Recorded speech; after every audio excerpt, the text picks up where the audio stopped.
آپ نے سوچا کہ ہم یہاں سے ہجرت کر جائیں. آپ جو ہے وہ ہجرت کر کے وہاں سے نکلے عراق سے.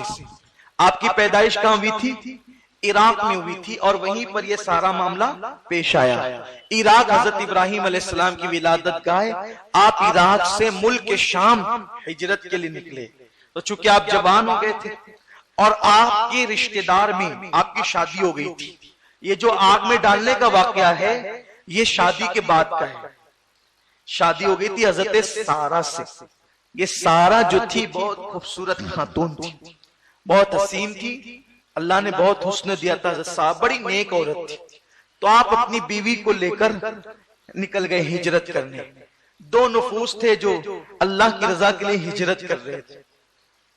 راستے میں عراق اور شام کے درمیان ایک بادشاہ رہتا تھا جو بڑا ظالم و جابر تھا.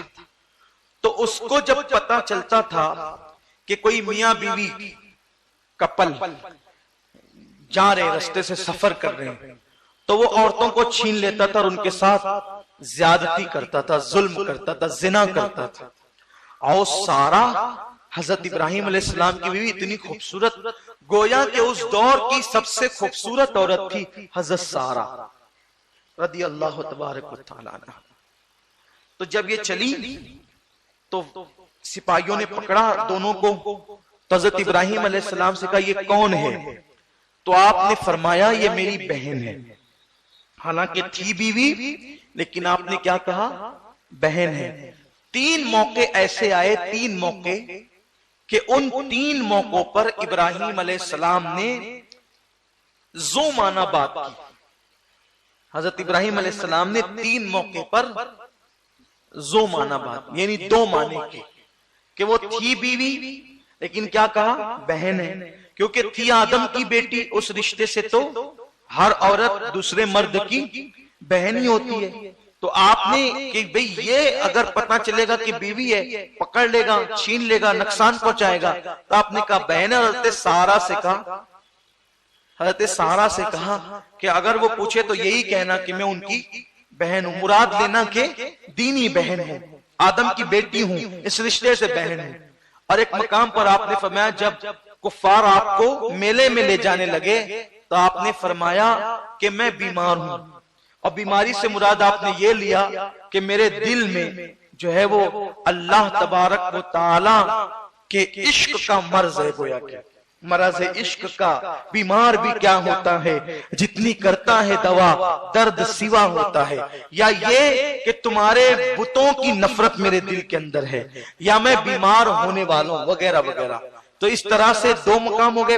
اور تیسرا مقام، ایک مقام یہ کہ آپ نے کہا کہ میں بیمار ہوں. ایک مقام یہ کہ جب بتوں کو توڑ دیا تو پوچھا کہ کس نے توڑا؟ تو کہا اسی نے توڑا ہوگا. تو زمانہ آپ نے بات کی. اور تیسرا یہ کہ آپ نے اپنی بیوی کو دینی بہن مراد لے کر کے بہن کہا. یہ 3 مقامات پر آپ نے زمانہ بات کی ہے.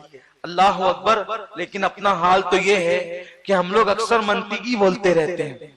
یہ ضرورت کے مطابق آپ نے زو معنی بات کی تو آپ قیامت کے دن اللہ کی بارگاہ میں جانے سے ڈریں گے کہ میں نے زو معنی بات کی تھی، میں اللہ کی بارگاہ میں کیسے جاؤں. اور جو لوگ جھوٹ بولتے ہیں ان کا حال کیا ہوگا. بہرحال پکڑ لیے گئے، بہن بولنے کے بعد بھی پکڑ لیے گئے، سپاہی لے گئے. جب حضرت سارہ کا حسن دیکھا تو بادشاہ جھٹا آپ پر. تو جیسے ہی آپ کے قریب اس نے معاذ اللہ ہاتھ بڑھائے اس کے دونوں ہاتھوں پہ فالج ہو گیا. تو اس نے کہا کہ یہ عورت بہت نیک ہے اور اس کی اللہ تک پہنچ ہے. تو کہا کہ تو دعا کر میرے ہاتھ اچھے ہو جائیں. تو آپ نے دعا کیا اور ہاتھ اس کے اچھے ہو گئے. اس کے بعد اس نے پھر بدنیتی کی، پھر اس کے ہاتھ شل ہو گئے، پھر اس کے ہاتھ شل ہو گئے. اللہ اکبر. پھر حضرت سارہ نے دعا کی تو اچھی ہو گئے. پھر اس نے تیسری بار بھی ایسے ہی کیا، پھر اس کے ہاتھ شل ہو گئے. تب اس کو لگا کہ ایسا نہیں کرنا چاہیے. پھر اس نے کہا یہ عورت بڑی نیک ہے. دعا 3 بار ہوئی جو آپ سن چکے. اس نے کہا سن سن اے سارہ، سن اے سارہ، تو جیسی ہے نا تیرے ساتھ جیسے میں نے بدنیتی کی اور ہاتھ شل ہو گئے، ایک تیرے جیسی اور ہے. جو بادشاہ کی بیٹی اس کو اٹھا کے لایا گیا تھا، اس کا نام ہاجرہ ہے، جب اس پہ بھی ہاتھ بڑھایا تو ایسا ہی ہوا تھا، تو اور وہ عورت نہیں، تم لوگ جن ہو جن، اس لیے تو جنات ہے نا، وہ جنات کو بھی تو اپنے ساتھ لے کر کے جا۔ اور بہت خوبصورت حضرت ہاجرہ کو بھی ساتھ میں کر دیا۔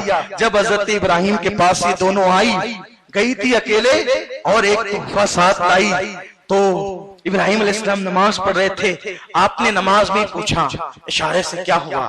اب جائز نہیں ہے، وہ نبی کی نماز ہے، وہ نبی کیا ہوا؟ کہا کہ ایک تحفہ ساتھ آیا، سلام پھرا، اللہ کا شکر ادا کیا، کیا ہوا؟ پوری تفصیل بتائی، عرض کی میرے شوہر ہمیں اولاد نہیں، اگر آپ اس سے نکاح کر لیں اللہ اس کے ذریعے اولاد عطا فرمائے۔